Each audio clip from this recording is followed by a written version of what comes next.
اچھا بھائی، رمضان میں انتقال کی کیا فضیلت ہے؟ کیا رمضان میں مرنے والے کی کوئی زائد فضیلت ہے؟ کیا اس سے حساب و کتاب نہیں ہوتا؟ محمد اویس انڈیا سے۔ بعض روایتوں میں آتا ہے جو جمعے کی رات کو انتقال کرے گا اس سے عذاب قبر نہیں ہوتا، بعض میں آتا ہے جو رمضان میں انتقال کرے گا اس سے عذاب قبر نہیں ہوتا، پھر بعض میں آتا ہے کہ قیامت تک کے لیے ہٹا لیا جاتا ہے، بعض سے پتہ چلتا ہے صرف رمضان میں ہٹایا جاتا ہے۔ لیکن اس بارے میں جتنی روایتیں سب ضعیف ہیں اور بہت زیادہ ضعیف ہیں، تھوڑی بہت ضعیف بھی نہیں ہیں۔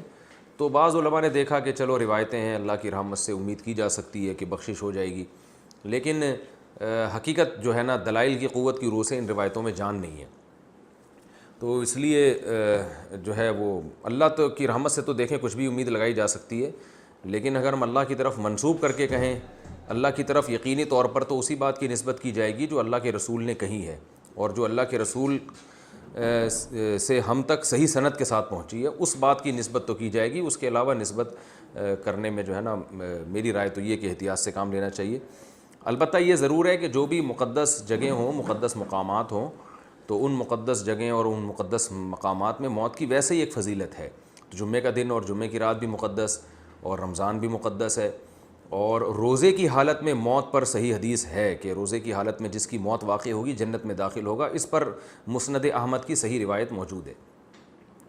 تو اور رمضان میں اگر کوئی کسی کی موت واقع ہوتی ہے تو ہم اللہ کی رحمت سے امید کر سکتے ہیں کہ اس پر رحمت زیادہ ہوگی، جیسے مدینہ میں موت ہے، مکہ میں موت ہے، یا جنت البقیع میں دفن ہونا، یہ سب فضیلت والی چیزیں تو اللہ کی رحمت سے امید کی جا سکتی ہے۔ لیکن یاد رکھیں تمام احادیث کو اور قرآن کی آیات کو جمع کر کے فیصلہ کیا جاتا ہے۔ اگر ہم قرآن کی بہت ساری آیتوں کو اور احادیث کو سامنے رکھتے ہیں تو اصل بخشش کا مدار عمل پر ہے۔ کسی خاص ٹائم پہ مرنا یا کسی خاص حالت میں مرنا اس پر اصل مدار نہیں ہے۔ اس کی وجہ سے اللہ کی رحمت آ سکتی ہے، صغیرہ گناہ معاف ہو سکتے ہیں، کبیرہ گناہوں کے لیے قرآن میں اور احادیث میں جگہ جگہ یہی مضمون ہے کہ ان کے لیے توبہ ضروری ہے۔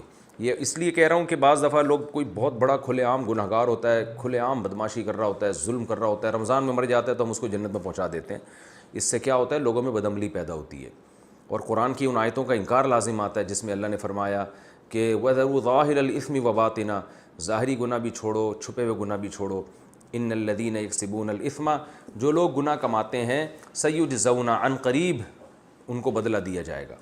تو اللہ نے یہ نہیں کہا جو گناہ کماتے ہیں ان کو سزا ملے گی بشرطے کہ وہ شوال میں فوت ہوں یا رمضان میں نہ ہوں، ایسا کچھ نہیں ہے۔ اصل قانون یہی ہے۔ باقی جو روایات میں آتا ہے کہ روزے کی حالت میں موت واقع ہوئی تو مبارک موت ہے، عبادت کرتے ہوئے دنیا سے جا رہا ہے، تو اللہ سے امید کی جا سکتی ہے۔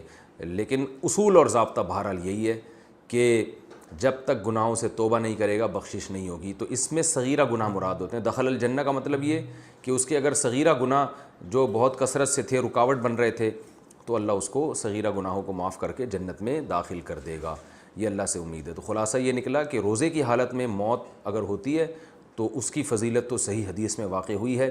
خاص رمضان میں موت واقع ہونا یا جمعے کی رات کو موت واقع ہونا، اس کی فضیلت کسی صحیح حدیث میں نہیں ہے، نہ لیلۃ القدر میں موت کی فضیلت کسی صحیح حدیث میں ہے۔